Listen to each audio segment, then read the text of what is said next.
taate yeroo ammaa kana biyyoota keenya keessatti ta'amaa jiru. Adaamaa dabalatee, Burraayyuu dabalatee, Sanbataa dabalatee, achuma dheeraa miidhanii bakka biyyootuma kam keessatti biyya keenya Itoophiyaa jedhamtu san keessatti warroota lafa caraqaa diigaa jiranii akkasuma abdiif gaaddiseef beellamee qabamee jira akka wal fuudhaniif mabruuq isin hin jenne jira baga gammaddanii dhugaa dubbachuuf hedduutu akka namatti tola. Utuu jira lamaan utuu wal fuute. Intalli minyoota ijoolleen ama minyoota jettan malee dhugaa rabbi minyoota hin caallitti namni callisu akka dhibeen deemu beeytani namni callisu qilee nama kaa'e. Dhalaa Amaaraa fuudhurra dhalaa Oromoo maraatti fuudhu wayyeessin jechuu barbaada. Assalamu alaikum warahmatullahi wabarakatuh. Akkam jirtu nagaa keessan fayyaa keessan isin jecha anis nagaa goote alhamdulillah galata rabbi. Walitti kabajamtoota kiyya hedduutu akka galatooma baay'ee isin galateeffadha sababiin isaallee na jajjabeessaa jirtanii yaada bareedaa akkasuma namoonni lakkoofsa kiyya nagaggaafachaa jirtan inshallah na obsaa yeroo muraasa keessatti lakkoofsa kiyya isin biraan gahaa isin jechuu barbaade lakkoofsi kiyya waan cufameef lakkoofsa cufame san bansiisuu barbaada malee lakkoofsi biraallee ni jira garuu immoo isa cufame san bansiisuu barbaada isin jechuu barbaade hojjettoota kabajamtoota kiyya asumaan gara haasaa keenyatti yeroo tarutti dhugaa dubbachuudhaa fi namoonni maatiin ta'in maatii ta'a yaada keessan akkasumatti itti naafuu faana jajjabeessuu keessaniif wallahi baay'ee isin galatoomfadha galatooma ulfaadhaan isiniin jedha kan taasisuudhaan ta'a inshallah dhugaa rabbi dubbachuuf rabbiin biyya keenyallee biyya nagaa nu taasise haa jedhu du'aa walii godha namoonni miidiyaa kanarratti hedduu dhabaa jiru rabbi haala fisuu isiniin jechuu barbaada waa'ee dhimma biyya keenyaa yoo irra kan dubbannu taate ijoolleen keenya ammallee kan biyya ambaa jirtanii waa binatan bitannaa waa godhannatan mallaqa keessan waa irra kaa amma namni maal isiniin jedhe isin fakkaate waa bit an dhugaa akka waan beekadhee na fakkaate erguma biyya kana dhufe lakka dhachaatu rabbiin na beeksise na fakkaate wallaahi lamma ofirra lafa bitii lafa caraqaa biti lafa hin bitu jedhe lafa caraqaa hin bitu jedhe maaliif osiniin fakkaate lafti caraqaa bituu manna sittaaf amma namni keenya tokko asittis lafa bita asittis lafa bita lafa kana kamaan bita ka seera qabeessaan bitu ka lafa caraqaa bita isin galee ana garuu rabbiin kee alhamdulillah na baase lafti caraqaa hamaadha lafti caraqaa ifaajee kee waggaa meeqaa ammamee namoota akkuma argitan sanitti karaa irratti gannaqanii qorqoorroo irraa kaafatanii biraa bakka mi'eessa hatta mootum seerri biyya keessanitti ama bayyanii hatta nama manni irraa diigame sun kiraalleen itti kireeffamuu hin ta'u jedhamee seerri qabaa'e kana garuu namni bineensa haa nyaatu godhamu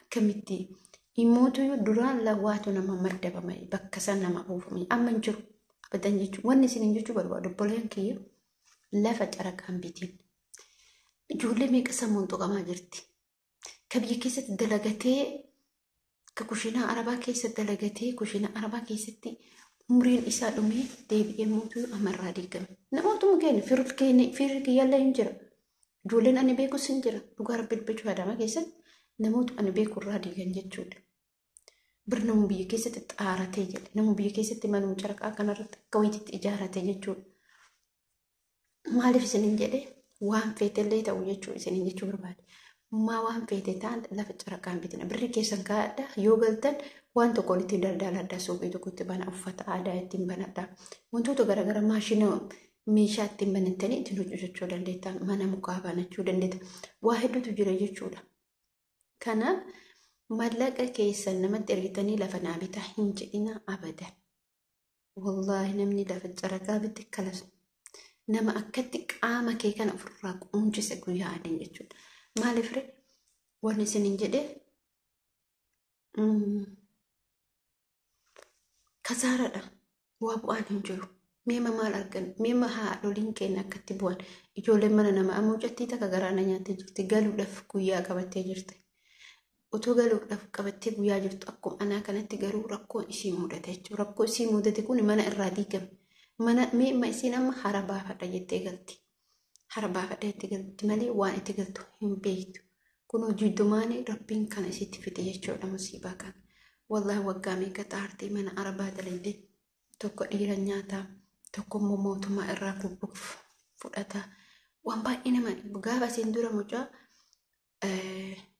jimatti na fakkaate mucaan suni mana maal fakkaatu ijaarate gaafa inni itti harbaafadha jedhu mucaa sanillee akkasitti mana irratti diigan jechuudha ahimshee wanni isin dhaamuu barbaadu ijoollee keenya abadan daangan tana haa taatu ka darbe garuu mee ani ka jedhu ka darbe maal jedha waggaa meeqa malee takka jettee akka nama biyya ambaa baree faaraa bahuutti sila takka jettee eegaltee dalagatti moo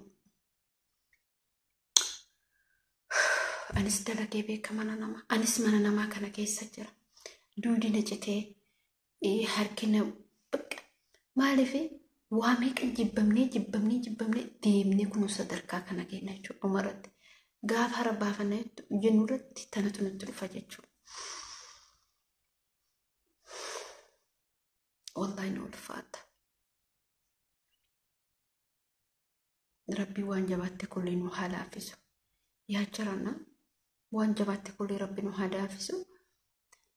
Akkas isin jechuu barbaada kanatti aansuudhaan mootiyyuu wantoonni ani isinii kanuma isinii dhaamaa saraahatan hedduu kana isinitti jabeessee isinii dhaamaa asuma maal isin jechuu barbaade dhugaa dubbachuudhaaf mee waa'ee aadaa Arsii keessatti abdii bira qabattootu kaa'ame dhiirri qabattoo kaa'attu gaaddisee akka fuudhuuf mucaan qabattoo yookiin manni mudhiin hidhatamu san bira kaa'ate jechuudha. Dhiirri isa kaa'atti. Dubartiin immoo siinqee kaa'atti. Dubartiin akka aadaa Arsiitti siinqee kaa'atti. Siinqeen sun mana seentee hin baatu. Aadaa Arsii keessatti siinqeen mana seentee hin baatu. Waliin ilaala jechuudha. Maaliif isin jedhee waa'ee nama dubbatti naan akka hin jenne garuu namoonni tokko haasaa badaa. Koomantii tokko argi baay'ee tokko kolfee jechuudha. Wallaahi nama bohaarsaa ibsee tokko isaa. Dubartiin siinqee kaa'atti dhiirri zaqqee kaa'atti. Zaqqeen kunillee siinqeen kunillee qullaan baatu abadan akka aadaa Arsii keessatti. Gaafa siinqeen sun yookiin zaqqeen sun qullaa bahee namni sun ni abaarama aadaa Arsii keessatti beekaa. Namni sun akka aadaa biyya biraan beeku namni sun ni abaarama. Maaliif siinqelleen kabaja qabdi zaqqelleen kabaja qaba. Inni zaqqee itti eeggate mucattii tana akka fuudhuu jedhe. Okay, maaliif abdiin immoo miira biraa keessa jira. Abdiin tarii nama birallee jaalatuu danda'a. Kanaaf aadaa Arsii keessatti wanni tokko dhufee qullaan ba'u. Dubartiin seentee fakkeenyaaf dubartiin daggaa yeroo nama tokko jaalattee namni suni bakka mucaan sun jibbee yookiin immoo isin isa jaalatte fakkeenyaaf dubartiin sun mana isa dhuftee gaafa seentee dubartii sana hin baasanii beeka. Kunis aadaa Arsiiti. Maaliif?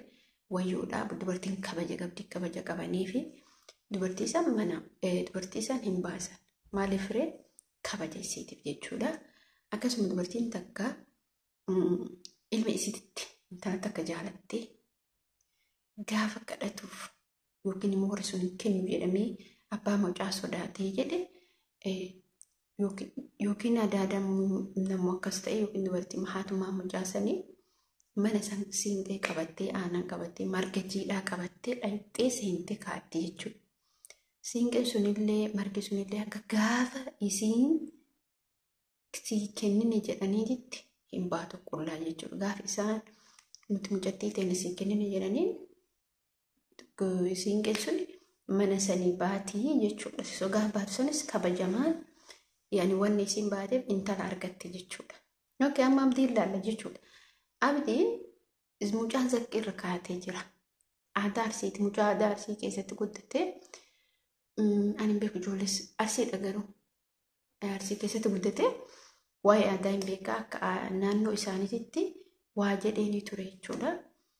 Akkamitti galchaa isin uumee warroonni gaaddisee yookiin minyoota haa fuudhu jettan murteessaan illee arrabsaa koomantii barreessaa. Tokkoffaan arrabsaa lammaffaa koomantii gahaa barreessaa. Sababni isaallee ijoolleen aadaa Arsii beektan mee akkamitti naannoo keessanitti fakkeenyaaf naannoo Harargeen beeknu naannoo Jimmaan beeknu Arsii keessatti garuu zaqqee fi siinqeen harka qullaan baatu. Abdii immoo waan cimaa irra kaa'anii beeka. Waan ulfaataa irra kaa'e mucichi. Mucichi immoo dhayeessa akkatti dhaatee taa'anii malatan. Immoo dhugaa Rabbii dubbachuuf dubartiin takka gaafa nama jaalatte waa hunda balleessite nama san tokkicha argachuu barbaadan. Fakkeenyaaf nama tokko qalbiin ta'e jaalate taanaan nama san dhiisu. Maaliif qalbii dubartiiti waan taate nama san argachuuf waa hunda balleessee nama san tokkicha argachuu barbaada. Maaliif nama san waan ofii kee jaaladhuuf dhiira biratti immoo akkanaan ulfaata. Maaltu ulfaata? Dubartiin dhiira jaalaturra dhiirri dubartii gaafa jaalatte kanas dhumatti dubbiin jechuun kabajasiif qaba. Bakka guddaa siif qaba. Iddoo siif qaba. Maatii keetii iddoo qaba jechuudha. Garuu bakka jaalataatti mucaan tun amma fakkeenyaaf gaaddisee fudhanne lafaa dhufaa jirti. Isinillee sadarkaa keessanitti beeka. Anas jaalalli na qabee beeka. Nama maraatti jaalalli yeroo sadarkaa ofiitti fiksi godha. Garuu jabaatuuf qaba. Dirqama jechuudha. Dirqama of qabu. Maaliif waa hunda keessattuu yoo obsan qabaatiin yoo fakkeenyaaf ana jaalalli na qabee akkuma jaalalti na godhu yoo ta'e karraa bata. Bakka hin taanetti lixa. Nama hin taane harka bu'a. Durii yoo tokko akkanumatti mataa isaa laalee isa duuka lixa. Garuu immoo yoo abdiin nama jaalata. Dhugaa Rabbii dubbachuun baay'ee namas yaada qabeessaa bultiif ta'a. Akkasuma dhiirrillee dubartii bultiif taatu sotti. Dubartii akkam dubartii bilchaattuu yaada qabdu. Maaliif namoonni akkana bultiif ta'anii jedhanii irratti murtaa'ama. Kanaaf namni isa irratti dheebotu haa ta'u garuu mootuyyuu dhalaan hedduun oduu isa jaalattu inni bultii ijaaruu hin dhiibata. Namni kun tarii biyya galii fuudhuu barbaada ta'a. Akkuma tarsan maamdii yoo biyya galee dhalaa fedhe kennaniif jechuudha. Maaliif ijoolleen tokko tokko yaada akkasii qaqqabduutu jira. Ijoolleen tokko tokko immoo ijoollee dhalaa ijoollee biyya arabaa galatee amma ijoolleen biyya keessaa maal barbaadu beektu? Utoo mallaqa taanuu mallaqas utoo taane ijoollee biyya arabaa galatee rakkina argite feeti. Dhugaa Rabbii dubbachuuf ijoolleen biyya keessatii fi ijoolleen biyya fakkeenyaaf ijoolleen biyya faranjii jirtu kunillee irra guddinaan maal barbaadu beektu? Dhalaa biyya arabaa turtee ijoolleen fakkeenyaaf ijoolleen biyya faranjii keessa jiran Ameerikaa kan jiran hundumtuu ijoolleen fuula jedhaa miti. Ijoolleen Ameerikaa jiran, Kanaadaa jiran, Awustiraaliyaa, UK jiran. Yaanni isaanii garuu maal barbaadu? Shamarran biyya arabaa seentee biyya galte oduu fuudhanii barbaada. Maaliif rakkoo hedduu argina jechuudha nuti dhugaa Rabbii dubbachuu. Isinillee akkuma naanitti rakkattanii beekte rakkoo hedduu argina nuti. Rakkoo hedduu nu qannamu. Kana hunda hoo maal goona? Obsinee fudhanna jechuudha. Nuti obsineetiin maaliif waan nuti dhufu hunda kallattiitti akkatti nuti dhufe akkana jaraa gorra. Yoo ijoolleen isaanii mataa nu dhuftu imimmaan keenya xuruuranne. Yoo jarri nu arrabsitu imimmaan keenya xuruuranne. Yoo jarri nyaata haga kana sii kennitu alhamdulillah ta'ee Rabbi keenyatti galateeffanne. Waa hedduu jira biyya arabaa kana keessa. Namuu akkas fedha.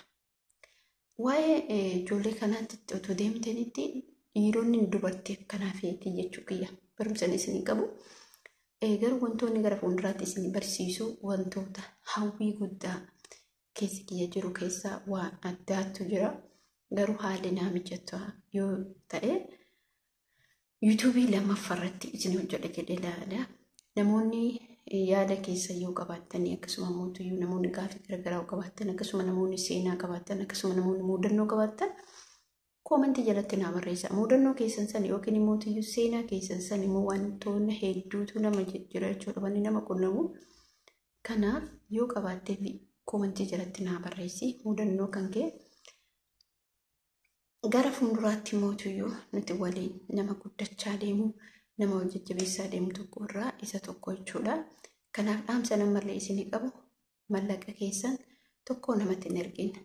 Lammaffaa akkaawuntii kee jira galfadhu. Sadaffaa jaalallee kee hin ergine. Arfaffaa mootuyyuu mana seera hin qabne hin bitin gonkumaa. Viidiyoon kiyya har'aa kana fakkaata. Viidiyoo biraatti nama walitti deebinutti. Assalaamu alaikum warahmatullahi wabarakatuh. Waan wajjin turtaniif baay'ee galatooma.